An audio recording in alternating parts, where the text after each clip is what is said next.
Coucou les amis, c'est Joe de la Team Develop QN, j'espère que vous allez bien chez vous, moi ça va, je suis super content de vous retrouver sur la chaîne, bienvenue à vous les potos. Aujourd'hui, je vous propose d'aller faire un petit tour tout simplement sur notre jeu favori du moment, le jeu favori de tout le monde d'ailleurs, hein. Tout simplement c'est Yu-Gi-Oh! Master Duel.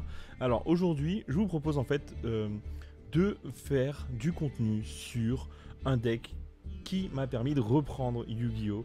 En 2018 si je me rappelle bien. Il se peut que je me trompe, mais je crois que c'est en 2018.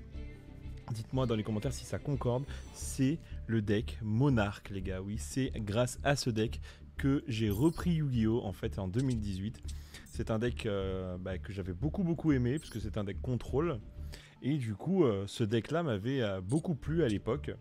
Et je me suis dit, bah vas-y, je vais reprendre un Yu-Gi-Oh! Ça allait relativement simple. C'était le début de l'ère Link. Donc il n'y avait pas non plus une grosse complexité supplémentaire à comprendre. Puisque moi j'avais arrêté de jouer à Yu-Gi-Oh! Je crois en 2011 ou en 2010 même peut-être même. J'avais fait 3 ou 4 ans de la fac jusqu'à arrêter plus ou moins en 2010 Yu-Gi-Oh! Tout simplement. Et du coup ça fait que j'avais perdu pas mal de choses, hein. Moi je m'étais arrêté concrètement à l'arrivée des X6, j'avais pas connu les pendules à l'époque. Donc pour moi il fallait quelque chose qui soit simple à jouer tout simplement. Et pour moi ce deck Monarch, qui était déjà une mécanique que je connaissais un petit peu avant avec Gadget Monarch notamment, se présentait comme un deck relativement simple à utiliser, et ça c'était cool. Du coup je me suis dit vas-y, faisons ce deck Monarch dans Yu-Gi-Oh! Master Duel, puisque ça me permet de revenir un peu à quelques années en arrière, plus de 10 ans en arrière maintenant, hein, et me dire vas-y, je vais recommencer à m'intéresser à ce qui m'avait poussé concrètement à reprendre le jeu. Je pense que vous aussi vous avez tendance à avoir un peu des petits decks comme ça qui vous rappellent des souvenirs, qui vous rappellent des choses que vous avez vécues. Moi, Monarque de l'ombre, comme moi je l'ai appelé, me rappelle mes débuts dans Yu-Gi-Oh! En Guyane. Je précise bien, oui, c'était en Guyane que j'ai repris Yu-Gi-Oh! En 2018 plutôt, pardon. Du coup voilà, alors je vous propose de parler un peu de ma petite decklist. J'ai fait une decklist Master Duel, voir si ça peut tenir la route, j'en suis pas totalement certain. Alors, en rentrant dans les decks, alors tac, voici la decklist que j'ai faite. Alors c'est une decklist un peu exhaustive, puisqu'il y a quand même 45 cartes. Est-ce qu'il n'y a pas autre chose qu'on pourrait jouer? Je ne sais pas encore, mais je vous propose de regarder ça ensemble. Alors bien sûr on va commencer avec Idea, hein, l'écuyer céleste, hein, qui fait partie en fait de ces petites cartes qui ont rendu le deck Monarch assez sympa au niveau de sa structure, au niveau de ses spams d'invocation, puisque concrètement elle va vous permettre d'aller chercher un monstre qui est Eidos, en fait, qui va vous permettre lui de faire des extra sacrifices en fait durant ce tour-ci. La carte était vraiment forte. Et bienvenue d'ailleurs pour le deck Monarch. Du coup on en joue 3 parce que c'est trop fort. La carte elle vous permet de spé Eidos, mais aussi elle vous permet de recycler. C'est un peu le recycleur de vos decks, dans le sens où dès qu'elle va être envoyée au cimetière, elle va vous permettre de récupérer une carte Monarch bannie. Et ça, mine de rien, ça a énormément d'importance dans le jeu, puisqu'on n'a pas tant de recycleurs que ça. Alors bien sûr on va jouer 3 maxés, puisque le deck n'est pas tant basé que sur les invocations spéciales, n'est pas tant basé que ça sur les invocations spéciales, pardon. Du coup, nous on veut quand même empêcher l'adversaire de jouer si c'est possible, surtout lorsque l'on part en go second. Ensuite on va jouer donc Mitra, le vassal du tonnerre. Alors c'est une carte qui est vraiment forte, elle paye pas de mine, mais je vais vous lire son effet. Donc si cette carte est dans votre main, vous pouvez activer cet effet. C'est le cost, hein, bien sûr. Vous ne pouvez invoquer spécialement de monstres depuis extra deck. Tant mieux, puisqu'en fait le deck Monarch Domaine ne dépend pas de cartes d'extra deck. D'ailleurs, si vous regardez juste en bas, il n'y a aucune carte dans mon extra deck. Du coup, donc si vous avez aucune carte, vous ne pouvez invoquer spécialement de monstres depuis extra deck le reste de ce tour, et aussi invoquer spécialement cette carte. Et si vous le faites, invoquer spécialement un jeton vassal sur le terrain de votre adversaire en position de défense. Si cette carte est sacrifiée pour une invocation sacrifice, vous pouvez activer cet effet. Vous pouvez invoquer par sacrifice un monstre durant votre main phase ce tour, en plus de votre invocation pose normale. Et ça, c'est vraiment pas mal, parce que concrètement, à elle seule, en fait, toute seule, elle vous permet de faire une invocation sacrifice supplémentaire ce tour-ci. Certes, ça donne un jeton à l'adversaire, mais en soi, ce n'est pas forcément un gros problème, surtout lorsque vous commencez premier, ok, et non pas votre adversaire. Ok, donc on en joue 2, la carte est trop forte. Eidos, voici Eidos que l'on va jouer que x2. parce que c'est une carte qu'on n'a pas forcément envie de piocher. Donc cette fameuse carte vous permet du coup de faire, quand elle est invoquée en invocation normale ou spéciale, de faire de faire une invocation sacrifice supplémentaire ce tour-ci. En plus, votre invocation est pose normale. Vous pouvez bannir, et elle a un second effet, c'est que vous pouvez bannir cette carte depuis votre cimetière, puis cibler un monstre avec 800 et 1000 points de dev dans votre cimetière et invoquer-le spécialement. Donc ça veut dire que concrètement, comment ça fonctionne un peu tout ça? Lorsque Idea va être invoquée, elle va invoquer Eidos. Eidos va vous permettre de faire une invocation sacrifice supplémentaire. Lorsque vous allez peut-être, j'en sais rien, sacrifier peut-être les deux, ok. Eidos sera au cimetière, vous pourrez le bannir pour réajouter Idea à votre main. Donc concrètement, c'est une bonne petite loupe assez sympa qui vous permet de recycler cette Idea qui va revenir assez facilement dans votre main. Alors, certains vont me dire que c'est relativement discutable hein, d'utiliser Eidos x2 seulement, mais j'ai vraiment pas envie de la piocher. Ensuite vient le petit ajout assez spicy, mais en même temps qui est vraiment fort dans ce deck, c'est ce monstre avec ce nom un peu chelou, Anashu Flagrette, c'est un monstre pendule magicien. Alors cette carte elle est super parce qu'en fait elle vous permet de draw et de faire une invocation spé pour pouvoir sacrifier. C'est-à-dire que son premier effet, donc elle est uniquement invocable en n'ayant aucune carte dans votre extra deck, donc ça c'est normal. Vous ne pouvez invoquer spécialement cette carte qu'une seule fois par tour, de cette façon, c'est-à-dire par son effet. Et du coup, voici son effet. Si cette carte face recto dans la zone monstre quitte le terrain, bannissez-la. Donc ça, il me semble que c'est son effet en tant que monstre, voilà, c'est ça. Par contre, il y a un effet en tant que monstre pendule. Donc si vous n'avez aucune carte dans votre extra deck, Anashu Flagrette exclut bien sûr, vous pouvez détruire cette carte puis piocher une carte. C'est-à-dire que vous allez poser cette carte dans votre zone de scale, la détruire par son effet, puis piocher une carte. Mine de rien, c'est un bon bait aussi. Hein. Ceux qui ne connaissent pas forcément le deck vont souvent faire H là-dessus puisque ça leur paraît être une draw beaucoup trop simple. Et du coup, bah, sincèrement, elle va être détruite. Et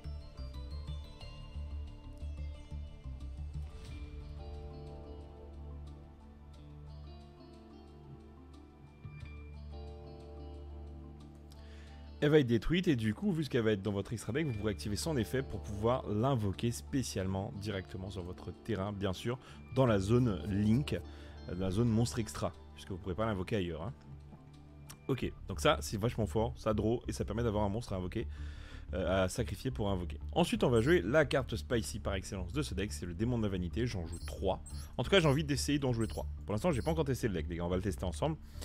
Donc je sais pas ce que ça va donner, ça se trouve ça va vraiment être nul avec 3 démons de la vanité. Ça me paraît un peu beaucoup, mais je veux quand même essayer. Donc 3 démons de la vanité dans le deck, bah, c'est simple, hein, c'est un monstre invocation spéciale de niveau 6. Et quand il est sur le terrain, plus personne ne peut faire d'invocation spé, tout simplement. Ah par contre il peut pas être invoqué spé en fait concrètement, vous pouvez pas faire mon storyboard dessus. Ensuite vient Kuraz, le monarque de la lumière. Cette carte elle est très forte puisque dès qu'elle est invoquée, que ce soit normalement ou spécialement, vous pouvez péter 2 cartes sur le terrain. Sachant que le propriétaire des cartes qui sont pétées va pouvoir draw une carte par nombre de cartes qui sont détruites. Ça c'est cool, ça peut aussi vous faire vous-même draw. Puis vient le démon de la magie, c'est cette fois-ci, lui, il a le même principe que le démon de la vanité, sauf que lui ça va concerner les effets, donc dès qu'il sera sur le terrain, aucun joueur ne peut activer des effets de monstres. Puis, un des tontons du bled de ce deck, c'est Caius le méga monarque. Comme tous les méga monarques, vous pouvez les invoquer en utilisant un monstre qui a été invoqué par invocation sacrifice pour pouvoir suppléer en fait à le fait d'utiliser 2 monstres pour invoquer, puisque c'est un monstre de niveau 8. Bien sûr, dès que vous utilisez un monstre à invocation sacrifice, vous devez généralement sacrifier 2 monstres, mais là, ça ne sera pas le cas. En tout cas pour les monstres de niveau 8. Et dès que vous l'invoquez par invocation sacrifice, vous pouvez cibler une carte sur le terrain, bannissez-la, et si c'est un monstre ténèbres, vous infligez 1000 points de dégâts à votre adversaire. Par contre, si cette carte a été invoquée en sacrifiant un monstre ténèbres pour son invocation, vous pouvez utiliser son effet et cibler 2 cartes à la place plutôt qu'une seule pour la bannir. Ce qui est quand même assez cool en vrai, sachant que généralement on va sacrifier Eidos. Eidos, ou on peut sacrifier d'autres choses, on peut sacrifier même lui d'ailleurs s'il faut vraiment finir, ou Erebus. Venons-en du coup aux monstres qui concrètement ont apporté vraiment un plus au deck monarque. C'est notamment l'ajout d'invocation spé quand c'est nécessaire, c'est-à-dire avec la présence d'Aether, le monarque céleste. c'est-à-dire avec la présence d'Aether, le monarque céleste. Cette carte, vous pouvez l'invoquer par sacrifice comme tous les méga monarques en ne sacrifiant un monstre invoqué à la place d'en sacrifier 2.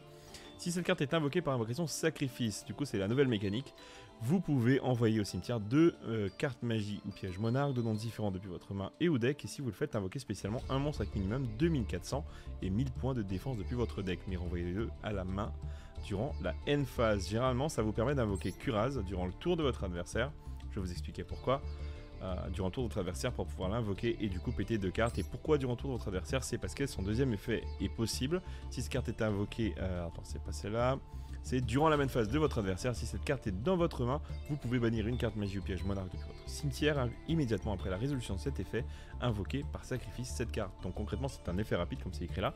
Durant le tour de votre adversaire, vous sacrifiez, vous invoquez Aether. Aether va invoquer spécialement Kuraz sur le terrain et vous allez péter 2 cartes sur le terrain de votre adversaire. Ou sur votre propre terrain si c'est genre votre, je sais pas, votre fan phase, j'en sais rien. Enfin voilà. Ensuite, le vrai patron concrètement de ce deck, parce que très sous-estimé alors qu'en fait c'est la meilleure carte du deck. C'est Erebus, le monarque souterrain, et il est vraiment souterrain dans le sens où il passe un peu au-dessous, en dessous concrètement de tout pour vraiment embêter le monde. Son effet, toujours pareil, la possibilité de l'invoquer en sacrifiant un monstre invoqué par invocation sacrifice. Si cette carte est invoquée par invocation sacrifice, vous pouvez envoyer 2 cartes magie piège monarque de noms différents depuis votre main ou deck. Et si vous le faites, et c'est là que ça devient vraiment intéressant, mélangez une carte depuis la main, virgule, le cimetière ou le terrain de votre adversaire dans le deck. Et ça, c'est incroyablement fort lorsque vous commencez premier, puisque votre adversaire va rester à 5 cartes. Si cette carte est dans votre cimetière, et ça c'est incroyable, vous pouvez défausser une carte magie piège monarque puis cibler un monstre dans votre cimetière avec minimum 2400 et 1000 points de def, sachant que vous pouvez le cibler lui-même.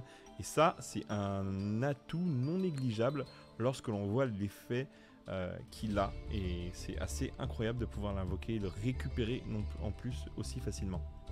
Du coup on passe au tuto du deck, le tuto du deck par excellence c'est la ténacité des monarques qui vous demande de révéler dans votre main un monstre de 2400 points d'attaque, 1000 points de défense ou 2800 points d'attaque, 1000 points de défense, afin de pouvoir aller chercher dans votre deck une carte magie ou piège monarque. Ça c'est très fort, généralement des monstres 2400 et 2800 vous en avez une flopée là, vous en avez tac tac tac 6, 9, vous en avez 12 mine de rien, donc vous en avez quand même pas mal à montrer.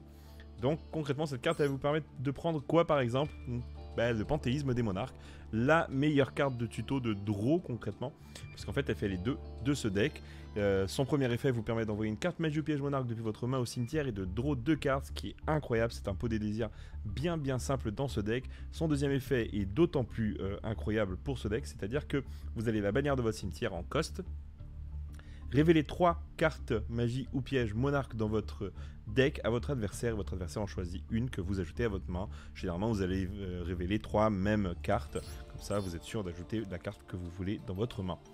Très fort du coup, qui est très facilement d'ailleurs récupérable lorsqu'elle est bannie grâce à Idea. Il faut savoir que cette carte c'est pas qu'une fois par tour son effet de piocher, donc concrètement si vous en avez 2 et que vous avez la possibilité d'en activer 2, vous pouvez activer les 2. Ensuite, on va jouer 3 pots des désirs. 3 pots des désirs, c'est juste pour rajouter un peu de stabilité dans le deck. Je sais que ça peut paraître cher en termes de cost, mais ça rajoute vraiment une stabilité assez importante du deck. Du coup, on va parler maintenant du terrain, qui est un terrain très spécial pour Monarque, qui lui permet du coup de ne pas avoir d'extra deck. C'est le domaine des vrais monarques qui dit que tant que vous n'avez aucune carte de votre extra deck et que vous êtes le seul joueur qui contrôle un monstre invoqué par invocation sacrifice, votre adversaire ne peut invoquer spécialement depuis l'extra deck, ce qui est assez incroyable. Vous en avez 12, donc vous pouvez quand même être dans cette condition très souvent. Et il a il a 3 effets en fait. Donc le deuxième effet, c'est si un monstre invoqué par invocation sacrifice attaque un monstre de l'adversaire, il gagne 800 points d'attaque durant le calcul des dommages seulement. C'est vraiment fort, ça permet généralement à vos monstres de 2800 à passer à 3600 d'attaque. Le dernier effet, c'est une fois par tour jusqu'à la fin de ce tour, même après qu'il ait été invoqué, posé, et même si cette carte quitte le terrain, vous pouvez réduire le niveau d'un monstre avec 2800, 1000 points de défense de votre main de 2. Ça permet que les monstres de niveau 8 deviennent des monstres de niveau 6 et ne requièrent qu'un seul sacrifice, qui est vraiment intéressant. Ensuite, un autre tuto du deck qui est pas mal parce que souvent ça va permettre de blockchain, c'est le retour des monarques. C'est une carte magie continue qui s'active lorsque vous faites une invocation sacrifice d'un monstre. Vous pouvez du coup à son invocation activer un de ses effets, c'est-à-dire ajouter un monstre de 2400 points d'attaque et 1000 points de défense, ou 2800 points d'attaque et 1000 points de défense depuis votre deck à votre main. C'est pas mal, ça vous permet d'aller chercher beaucoup de choses. Une des cartes les plus fortes de ce deck parce qu'elle vous permet de faire beaucoup de choses, c'est la Tempête des Monarques qui, durant ce tour, enfin durant le tour où elle est activée, vous permet de sacrifier un monstre de votre adversaire à la place d'un de vos monstres. Et ça, c'est incroyablement fort. Combiné à Aether, ça vous permet concrètement de sacrifier durant le tour de votre adversaire un de ses monstres. Ça, il faut vraiment y penser. Puis, 2 appelés par la tombe parce qu'il faut absolument que nos effets passent. Notamment, Idea, il faut absolument qu'elle passe. Donc concrètement, on essaie de stopper les haches avec appelé par la tombe. Ensuite vient le Primordial Monarque qui est concrètement votre sacrifice constant dans le deck puisque elle a 2 effets très forts. Le premier, c'est que vous pouvez cibler 2 cartes magie ou piège monarque dans votre cimetière, mélangez-les dans votre deck et piocher une carte. Ça, c'est quand elle est activée. Puis la deuxième, c'est dans le cimetière. Vous pouvez bannir une autre carte magie ou piège monarque depuis votre cimetière et vous invoquez cette carte spécialement en position de défense comme un monstre normal et elle a 1000 points d'attaque, 2400 points de défense et elle n'est pas traitée comme un piège. Du coup, ça vous permet généralement d'avoir un monstre à invocation de sacrifice, enfin à utiliser pour une invocation de sacrifice très faccilement. Ok, donc les gars, ça c'est plus ou moins ma decklist. Vous voyez qu'elle n'est pas totalement complète, hein. Il va me manquer juste un domaine des vrais monarques, mais que je vais crafter très rapidement. Vous voyez, il me reste d'ailleurs... combien il me reste? Attendez, on va faire ça, on va faire un petit tour dehors. Il va me rester 1500 gemmes. Alors, je vous propose du coup l'extension des monarques, donc c'est éléments surnaturels. Bien sûr, ça ne va pas me donner un tirage gratuit puisque j'en ai déjà un. Alors, ici, il nous faut concrètement choper un domaine des vrais monarques. Est-ce qu'on va la choper? Ce serait vraiment bien. On va prendre un pack de 10, hein, c'est simple. Hein. Ou est-ce qu'on prendrait pas un pack à la fois? Tiens, vu que j'ai 574 et que ça correspond à rien à 500 gemmes. Enfin, ça correspond à rien. En tout cas, ça va pas beaucoup plus nous intéresser que ça. Tac, non. Malheureusement.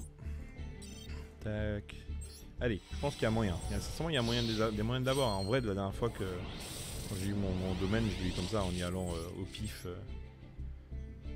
Au pif aux ors, j'ai envie de vous dire. Alors, il reste 3 boosters avant de devoir prendre un pack de 10. Si je pouvais éviter de prendre un pack de 10 et l'utiliser pour autre chose, ce serait bien. Sinon, bah, on fait ce qu'il faut. Hein. Ok, ça va augmenter la rareté. Est-ce que je pourrais avoir quelque chose de bien? Ce serait une bonne chose.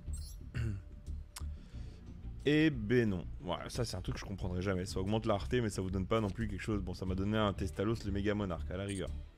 Il y a pas mal de choses ici. Hein. Tous les méga monarques et les monarques de manière générale se retrouvent ici d'ailleurs. Si jamais le deck vous intéresse. Oh, là il y a une ultra. Ce serait bien que ce soit le domaine. Si c'est le domaine, on est refait les gars. On va y aller à la fois. Tac. Oh, il y a des Frankids, c'est cool ça. Peut-être monter le deck tranquille. Oh, il y a de la rareté dans ce système. Oh là là, il y a de la rareté là. Allez. Non, c'est pas un empereur Miclord que je veux. Et ça va être... Oui, voilà, exactement, c'est ce qu'il nous fallait. Le domaine des vrais monarques est venu au rendez-vous. Il a entendu notre appel. Donc ça, c'est trop bien. Ok les gars, pour moi la vidéo se finit là. Je vous ai montré un peu ce petit deck. J'espère que vous avez kiffé. N'hésitez pas à me donner des petits commentaires là-dessus. Et je vous propose pour la prochaine vidéo, concrètement sur Master Duel, de tester ce deck sur le ladder et voir si on peut y faire quelque chose avec. Allez les gars, n'hésitez pas bien sûr à commenter, liker, partager, mais surtout à vous abonner à la page, c'est super important. Je vais continuer à vous faire des petites vidéos comme ça sur le ladder de Master Duel ou concrètement sur ce qui me plaît, tout simplement, voilà. Donc n'hésitez pas à me dire si ce genre de contenu vous plaise les gars, parce que c'est des contenus qui vont, moi, me plaire à faire. Donc voilà les potos, c'est tout pour moi, prenez soin de vous et je vous dis à bientôt. Ciao!